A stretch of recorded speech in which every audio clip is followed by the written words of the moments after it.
ආයිබෝවන් කියලා පිළිගන්නවා රිද්ම පිලපිටිය මගේ YouTube channel එකට. 2022 නව වසරට ඔබ සියලු දෙනාටම මම සුබ පැතුම් එකතු කරනවා. ඉතින් මම 2022 වසර ඒ කියන්නේ අද දින කොහොමද අපි එකතු වෙලා වැඩ කටයුතු කරේ. ඒ වගේමයි 31 වෙනිදා කියන්නේ 2021 දෙසැම්බර් 31 වෙනිදා අපි කොහොමද අපේ අලුත් අවුරුද්ද පිළිගන්න ලකලැස්තුනේ, ගෙවල් දොරවල් අලුත් උනේ.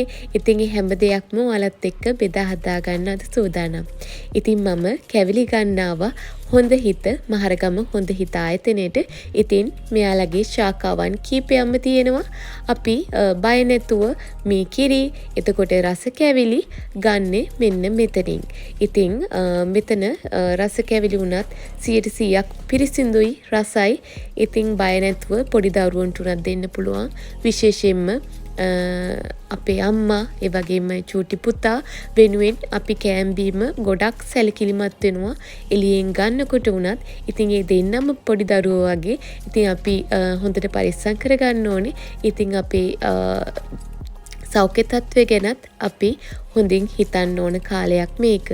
ඉතින් මේ රස කැවිලි නම් ඇත්තටම අවශ්‍යම ප්‍රමාණය විතරයි මම ගන්නෙ. මොකද ගෙදර කන අපි කීප දෙනාට අවශ්‍ය ප්‍රමාණයට විතරයි ගන්නෙ. ඉතින් මොකද රටේ ඉන්නවා අවුරුදු සමරන්න බැරි අය. ඉතින් ආර්ථික තත්ත්ව එකිනෙකාට වෙනස්. ඉතින් අපි වුණත් ලොකුවට කැවිලි ගොඩක් එහෙම සමරන්න සූදානමක් නැහැ. ඉතින් බලමු කොහොමද වෙන්නේ කියලා. ඉදිරියට ඔයාලට බලා ගන්න පුළුවන් මම මොකද කරන්න කියලා.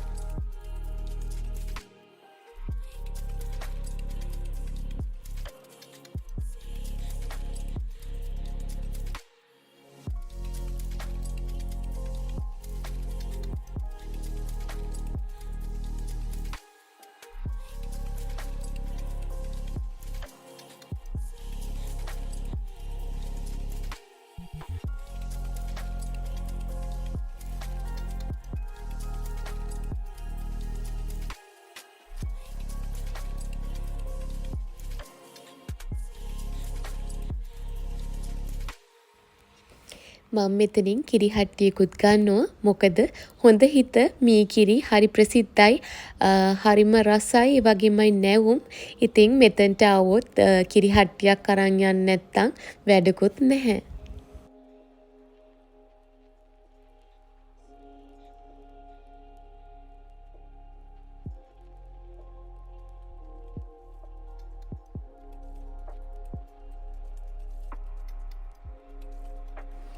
හැම දේම ඉතින් දැන් ගණන්නේ. ඒ වගේම කැවිලි ටිකක් ගණන් වැඩි. මම දැන් බඩු ටික ගත්තා. ඉතින් මේ ටිකට 2800ක් වගේ මුදලක් මට වුණා. ඉතින් ගෙදර වැඩ වගයක් දැන් තියෙනවා. මම කැනල් හෝල්ඩර් එකක් ගත්තා. ඒක මට මං ආස විදිහට වෙනස් කරගන්න තමයි මේ සූදානම් වෙන්නේ. ඒක තියෙන විදිහට වඩා හාත්පසින්ම වෙනස් කරලා අලුත් කරලා මගේ විදිහකට හදාගන්න මම සූදානම් වෙන්නේ.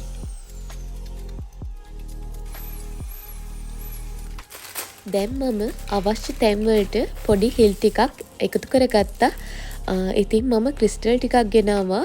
ඒකෙන් මේක ලස්සනට සරස ගන්න තමයි දැන් මං හදන්නේ.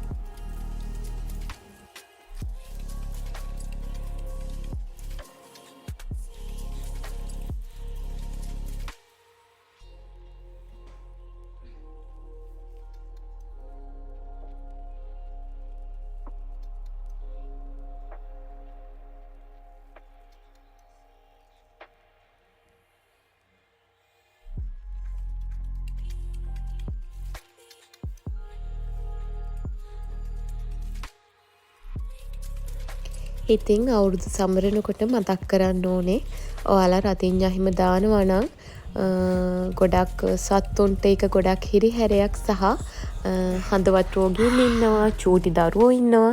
ඉතින් එහෙම අය අවට වටපිටාවේ ඉන්නවා නම් අසල්වාසීන් නම් කවදාවත් ඒ දේ කරන්න එපා. මොකද ඒක ලොකු හිරිහැරයක් වෙනවා. ඉතින් චූටි සත්තු ඉන්නවා. ඒ සත්තුන්ට ඒ ශබ්දය දරා ගන්න බෑ. මොකද වෙඩිල්ලක එන ශබ්දය වගේම තමයි රතිඤ්ඤාවල දැනෙන්නෙත්. ඉතින් අපි වෙඩි සද්දෙට බයයි. ඉතින් ඒ වගේමයි ඒක සමරන්න සැමරුම් වලට. ඉතින් රතිඤ්ඤා ඒ වගේ ද මං නම් හිතන්නේ තේරුමක් නැහැ බොරු වැඩක් කියලා. ඉතින් ඒ වගේන් අපි පොඩි දරුවෝ පොඩි කාලේ ඉඳන්ම ඈත් කරලා තිබ්බනම් ගොඩක් හොඳයි කියලා මට හිතෙනවා. මම නම් අපේ ගෙදර කවදාවත් මං පොඩි කාලේ ඉඳන් රතිඤ්ඤා පත්තු කරලා නැහැ. ඉතින් සත්තුන්ට අපමහරු නිසා මට මගේ දෙමාපියන් පුරුදු කරලා තියෙන එහෙම. ඉතින් මම රාහුල් පුතාටත් ඒ දේම තමයි පුරුදු කරන්නේ. ඉතින් ඒ වගේමයි ඒවා අනවශ්‍ය දේවල් කියලා මං හිතන්නේ. මොකද අමාරු අයට සමහරක් මිනිස්සුන්ට නම් කතා කරලා කියන්න පුළුවන්.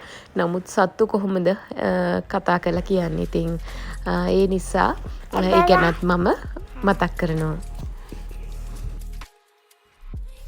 දැන් මම මෙහෙම හිමිහිට ක්‍රිස්ටල් ටික මේ මගේ කැන් හෝල්ඩර් එකට එකතු කර ගන්නවා.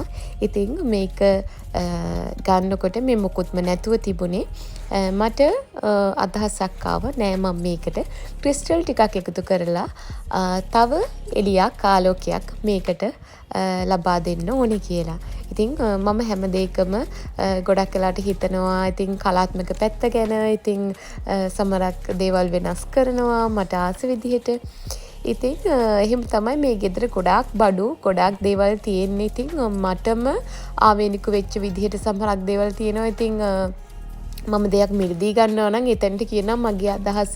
කියන්නේ මටම ඕන විදිහට සමහරක් හදා ගන්නවා.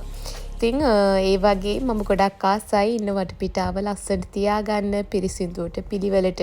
මට මැටි පැල්පතක් වුණත් මම දන්නවා මට එහෙම තිබුණත් මම ඒක පිරිසිදුවට ලස්සනට තියාගන්න. මොකද මම දැකලා තියෙනවා ගම්වල ලස්සනට තියන් ඉන්නවා මැටි වලින් හදපු ගෙවල් උනත් පොල්ලතු වහලේ තියෙන ගෙවල් හරීම පිරිසිදුයි. හරීම ලස්සනයි. ඉන්න ආස හිතෙනවා. ඉතින් ඒ වගේමයි ලොකු ඒ කියන්නේ සිමෙන්ති වලින් හොඳට තට්ටු 2-3ට හදපු ගෙවල් තියෙනවා. නමුත් හරිම අපිරිසිදුයි අපිලිවෙලයි එහෙමත් අය ඉන්නවා. ඉතින් මට කියන්න ඕනේ තැන එතකොට කොච්චර මුදලක් අපි යට කරනවද වියදම් කරලාද ගෙදර හදන්නේ කියන එක අදාළ නැහැ. කොච්චර ලොකුවට හැදුවත් පිරිසිදුකමක් නැත්තම් පිළිවෙලකට බඩු තියලා නැත්තම් ඒ ගෙදර අපායක් වගේ. ඒ නිසා ඉතින් මම නම් ගොඩක් කැමති ඉන්න තැන කොහොම වුණත් ලස්සනට තියාගෙන ජීවත් වෙන්න.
මේ කැන්ඩල් හෝල්ඩර් එකේ උඩම මලට මට හිල් 4ක් විදගන්න බැරි වුණා. මොකද මම රෑ වෙලා තමයි එදා මේ වැඩේ කරන්න පටන් ගත්තේ.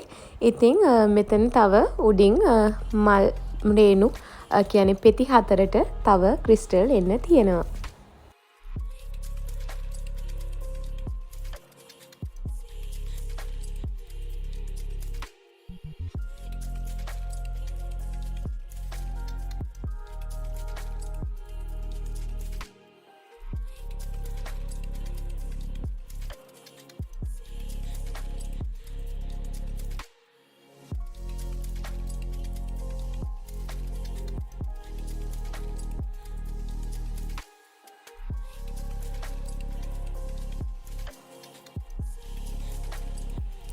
ඉතින් කාලෙන් කාලෙට මම ගෙදර තියෙන මල් පැල ඒ මල් ගස් තියෙන විදිය වෙනස් කරනවා.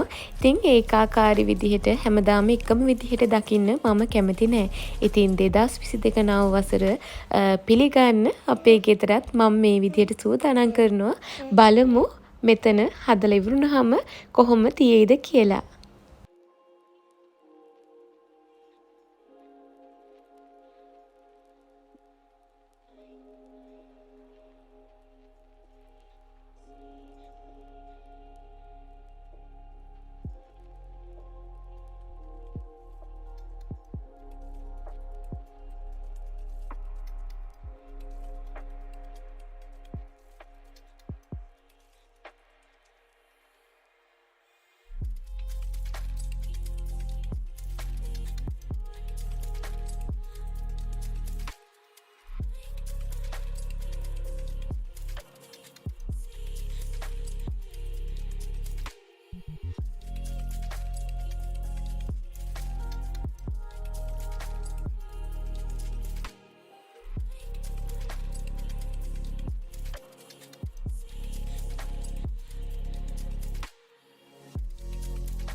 ඔන්න දැන් මහන්සි වෙලා ඒ වැඩෙත් ඉවර කරා. ඉතින් මෙන්න මේ වගේ තමයි එතන අස් කරලා අලුත් විදිහට වෙනස් විදිහට මම හැදුවේ. ඉතින් මෙන්න මේ ලස්සන ගාන්ජා එක මට එව්වේ මරුකව ආයතනය. ඉතින් මම මේකේ වීඩියෝ එකක් කලින් එකතු කරා. හරිම ලස්සනයි. මට ඕනනම් මේක මං කැමති පාටකින් පේන්ට් කරගන්නත් පුළුවන්. ඉතින් මරුකව කෑගල්ලේ තියෙන්නේ. ඔයාලටත් පුළුවන් ගෙදරටම ගෙන්න ගන්න. කොළඹද, නුවරද, පොළොන්නරුවද, අනුරාධපුරේද කොහේ වුණත් එයාලා ඔයාලගේ ගෙදරටම ගෙනල්ලා දෙනවා. ඔයාලට ඒක කතා කරගන්න පුළුවන්. දැන් මට මෙතන ඉඳගෙන උදේට ඒ වගේම හවස් කාලේ පොතක් කියවන්න පුළුවන්. ඉතින් පුතාට කෑම කවද්දි මෙතන ඉන්න පුළුවන්. ඉතින් ලස්සන අඹ ගස් තියෙනවා මෙතන එහා පැත්තෙන්. කොහොඹ ගස් තියෙනවා. ඒ සිසිලස විඳමින් මට මෙතන කාලය ගත කරන්න පුළුවන්. ඉතින් මම ගොඩක් ආසයි. ගොඩක්ම සොබා දහමත් එක්ක කටයුතු කරන්න ගනුදෙනු කරන්න. ඉතින් ඒ වගේ වටපිටාවක ඉන්න මේ කොළඹ අපිට කොහොමද එහෙම වටපිටාවක් තියෙන්නේ. ඉතින් තියෙන ඒ විදිහ මට ලොකු සම්පතක් මේ ගස් ටික. ඉතින් ඒක ආදරෙන් සුන්දර විඳින්න කාලය ගත කරන්න මෙතන හොඳම තැනක්. ඔන්න දැන් මං හිතුවා කිරියා ටිකකුත් හදන්න ඕනේ කියලා. ඉතින් ගොඩක් දෙනෙක් දන්නවා කිරියා කියද්දී ගොඩක් දෙනෙක් ආසම කෑම කිරි කෑලි, එතකොට කිරියා තව නම් වලින් හඳුන්වනවා. ඒත් මේ එකම රස කැවිල්ල තමයි. ඉතින් මම ඔයාලට අද ඉතාමත් ඉක්මනින් මේ කිරියා හදන හැටි කියලා දෙන්න තමයි සූදානම් වෙන්නේ. ඉතින් ගොඩක් දෙනෙක් ආසයි නමුත් හදන්න අමාරුයි, හදන්න දන්නේ නැහැ කියලා ගෙවල් වල හදන්නේ. ගොඩක් වෙලාවට කිරි දාන වලින් ලැබෙන කිරියා කන්න තමයි ගොඩක් දෙනෙක් ආසාවෙන් බලන් ඉන්නේ. කිරි දානයක් කිව්වොත් නම් කිරියම තමයි බලාපොරොත්තු වෙන්නේ ගොඩාක් දෙනෙක්. ඉතින් රසට ලස්සනට කොහොමද ඉක්මනින්ම පැය භාගයකටත් වඩා අඩු කාලෙකින් හදාගන්න කියලා මම ඔයාලට අද කියලා දෙන්නම්. මම මේකට යොදා ගන්නවා කැකුළු හාල් පිටි ග්‍රෑම් 300ක්, ඒ වගේමයි පොල් ගෙඩි 3ක හොඳ උකු පොල් කිරි යොදා ගන්නවා. ඒ වගේම සීනි ග්‍රෑම් 500ක් හෝ 600ක්. මම රතු සීනි මේකට යොදාගන්නේ. ලංකාවේ සීනි එකක් නෙමෙයි. මේක සීනි ගතියෙන් පොඩ්ඩක් අඩුයි. ඒ නිසා මම ග්‍රෑම් 600ක් 700ක් වගේ මේකෙන් එකතු කර ගන්නවා. ඉතින් ඔයාලට පුළුවන් අපේ ලංකාවේ තියෙන දුඹුරු සීනි එක පාවිච්චි කරන්න. ඒවත් නැත්නම් සුදු සීනි පාවිච්චි කරන්න පුළුවන්. ඉතින් පාටේ වෙනසක් වෙනවා සුදු සීනි පාවිච්චි කරොත් නම් සුදු පාටට එන්නේ. ඉතින් රතු සීනි පාවිච්චි කරොත් ඔයාලට ලස්සනට දුඹුරු පාටට ගන්න පුළුවන්.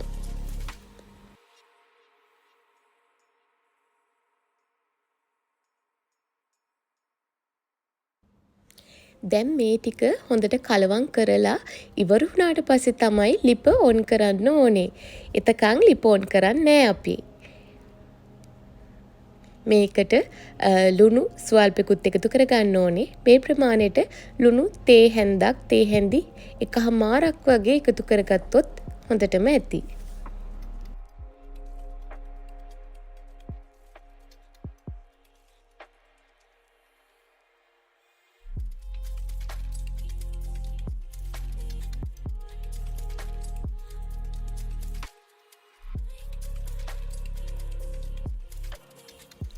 දැන් අපි ලිප ඔන් කරගන්නවා. ඉතින් නොනවත්වාම මේක හැඳි ගන්න ඕනේ. හැඳි ගන්න ඕනේ මොකද අඩිය අල්ලන්න නොදී. ඉතින් සමහරක් අයට කල් වැඩියෙන් යන්නේ මං හිතන්නේ පොල් කිරි උකු මදි වෙන නිසා. ඉතින් උකු පොල් කිරිම ඔයාලට ගන්න පුළුවන් නම් ඉතාමත් ඉක්මනින් මේ කිරියා හදාගන්න පුළුවන්.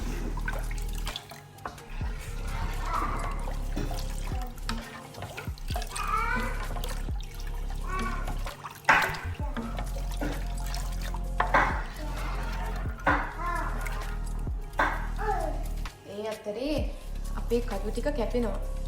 එන්න මේ වගේ ලස්සනට කජු ටික කැපෙනවා. මේකේ පාට දුඹුරු පාට ටිකක් වැඩිපුර ගන්න ඕන නම් සුදු සීනි දාලා වුණත් ඔයාලා හදනවා නම් ඔයාලට පුළුවන් ගන්න හාල් පිටියක චුට්ටක් පැදලා ගන්න. එහෙම වුණොත් ඒත් ඔයාලට පාට ටිකක් තදට ගන්න පුළුවන් ටිකක් දුඹුරු පාටට එන්න.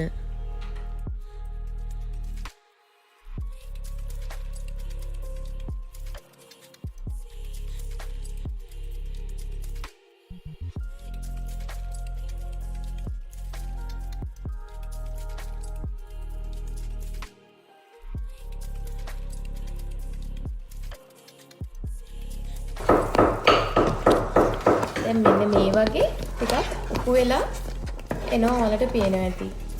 මට නම් වැඩි වෙලාවක් ගියේ නෑ මේ ගතියට එන්න විනාඩි 10ක්වත් ගියේ නෑ මං හිතන්නේ. මේක මෙහෙම තව විනාඩි 10ක් විතර හැඳි ගන්නකොට හරියයි.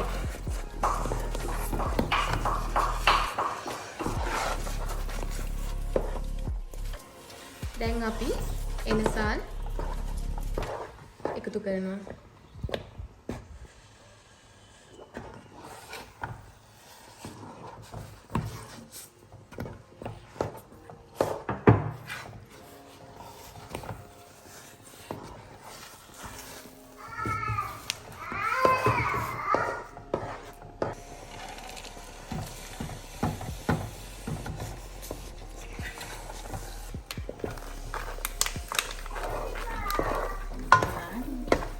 තා චුට්ටක් දාන්න.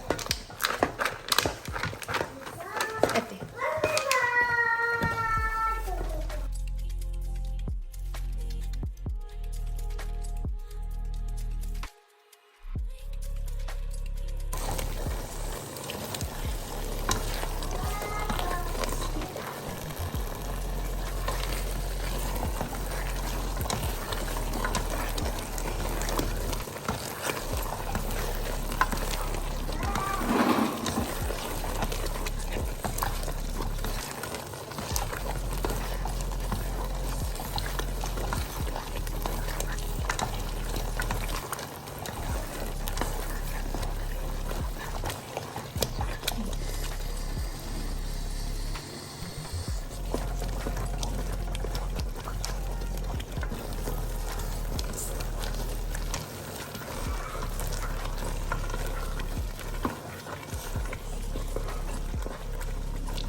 මෙන්න මේ වගේ අඩියේ දැන් මේ තෙල් පෑදෙනවා.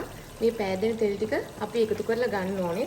තෙල් එහෙම වැඩි වුණාමත් අමාරුයි. මේ ටික අයින් කරගෙන non stick වාදනයක මේ කිරිය හදන්න පුළුවන් නම් ගොඩක් හොඳයි. මොකද අඩි ඇල්ලෙන ගතිය අඩු වෙනවා. ඉතින් සාමාන්‍යයෙන් වෙන වාදනයක හැදුවොත් කොච්චර අපි හැඳි ගෑවත් අඩියේ ගොඩක් ඉතුරු වෙනවා. අඩි අල්ලන ප්‍රමාණය ටිකක් වැඩි. ඉතින් non stick වාදනයක් තමයි හොඳම විසඳුම.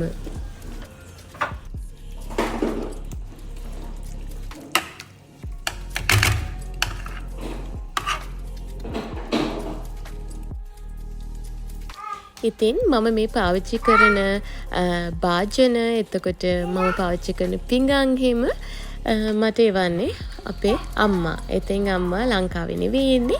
ඉතින් ඇය මම ආස කරන හැම දෙයක්ම බලලා මට එවනවා. ඉතින් මට උයන්න කරන්න හැම දෙයකටම මේක ලොකු පහසුවක් වෙනවා.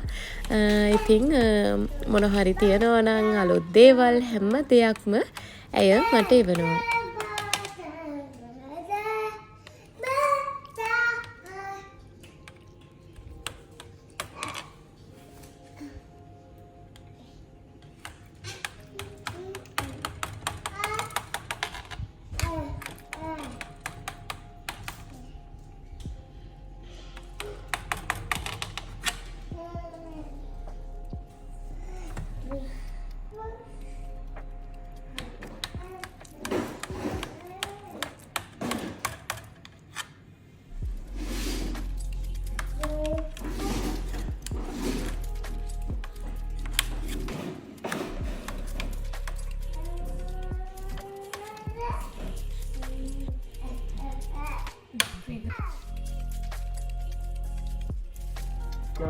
සබ්බරෝගෝ විනාශතු මාතේ භවත්තන්තරායෝ සුඛේ දීඝායුකෝ භවේ බෞද්ධ මංගලං රක්ඛන්තු සබ්බ දේවතා සබ්බ බුද්ධානුභාවේන සදා සත්‍ය භවන්තු දේවෝ ස්වාමීන සදා සත්‍ය භවන්තු දේවෝ සබ්බ මංගලං රක්ඛන්තු සබ්බ දේවතා සබ්බ සංඝානුභාව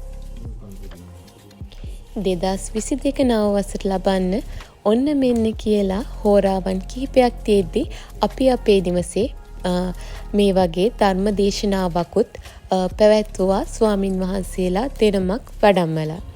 ඉතින් අපි කොහොමත් අවුරුද්දට 3 පාරක් හෝ 4 පාරක් අනිවාර්යයෙන්ම පිරිත් දේශනාවක් අපේ නිවසේහි පවත්වනවා.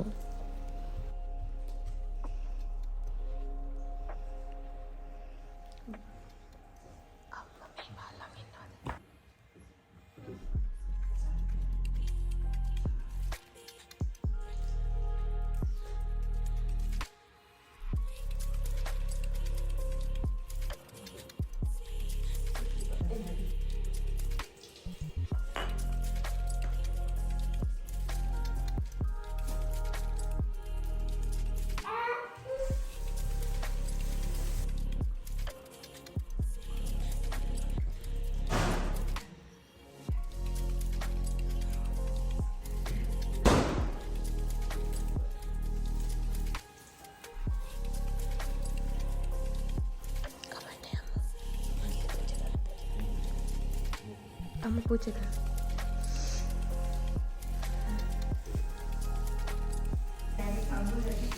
ඔන්න 2022 නව වසර උදා වුණා. උදේම පහන පත්තු කරලා දැන් මං ආවා ඉතිරි වැඩ ටික කරන්න.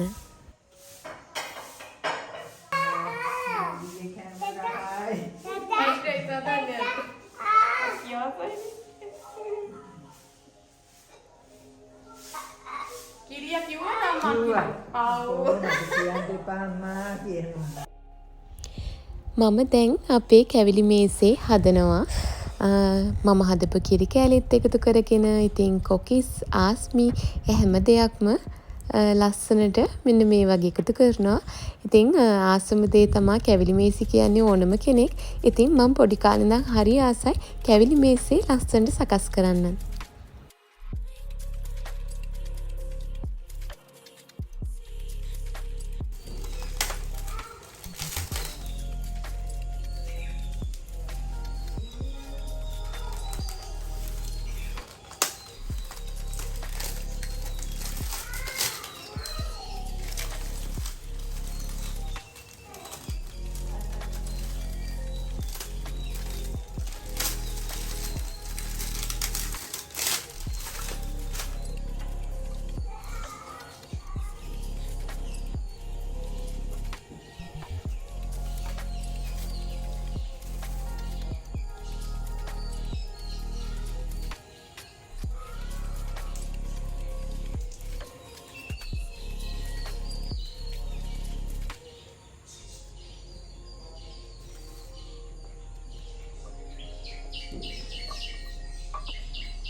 දැන් අපේ කිරි උතුරන්න තමයි සූදානම් වෙන්නේ. ඉතින් කැවිලි මේසෙත් සූදානම් කරලා කිරි ටික උතුරලා ඊට පස්සේ අපිට කෑම වල රස බලන්න පුළුවන්.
එකම පැත්තකට යන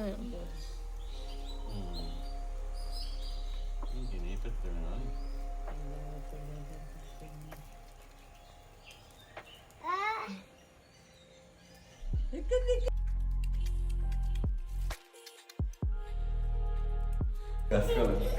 Deitado.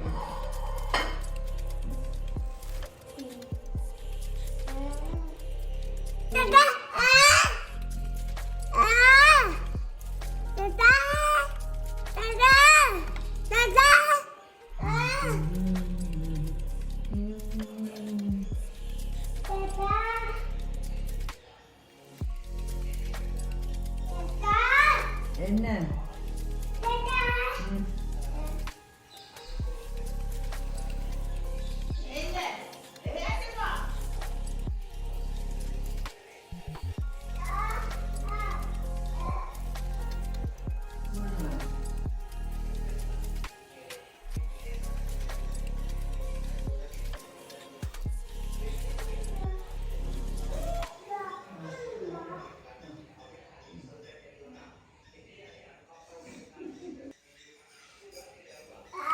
දැන් අපි කැවිලි මේසේ විවෘත කරන්න තමයි සූදානම් වෙන්නේ. ඉතින් මෙතන ගොඩක් රස කැවිලි තියෙනවා. උදෙන්ම කිරිබත් ටිකත් අපි හැදුවා. ඉතින් කේක් තියෙනවා, ඒ වගේමයි ආස්මි, අපි ගෙදර හදපු කිරියා, ඒ වගේමයි දැන් ඔයාලත් දන්නවා කිරියා ඉතාමත් ඉක්මනින්ම හදන හැටි මම කියලා දුන්න නිසා. ඉතින් ඒ වගේමයි තල කැල්ලි, කොකිස්, කැවුම්, ඒ වගේමයි කොණ්ඩ කැවුම්, මීකිරි, ලුණු මිරිස් එක කිරිබත්. ඉතින් මේ දැන් රස බලන වෙලාව තමයි හැවිල්ලා තියෙන්නේ.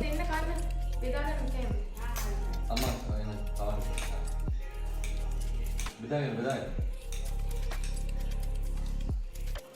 Jadi kamu ikan beri.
Karena terpilih dia lama kan pakai ya hai. What is it? අම්මිය අතින් කන්න කට. නැත්තම් උඩට එක්ක යනවා ඈ. චූටි කටක් ගන්න. බලන්නකෝ.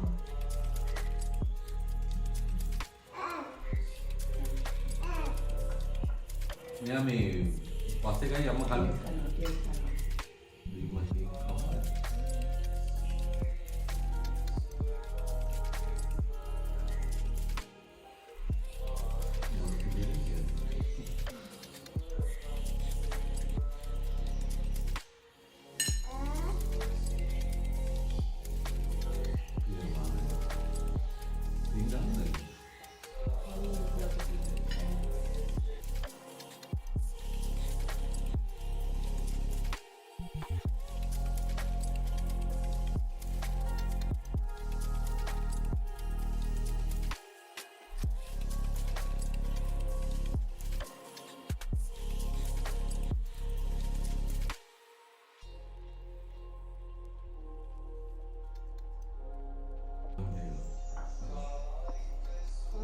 මට දැන් පුළුවන් හදන්න මේවා. ඔයාද? කියලා දුන්නා. යාසර් මේ කිරියක් දාගන්න.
දැන් මේක ඉක්මනට කාලා දවල්ට උයන්නත් තියෙනවා.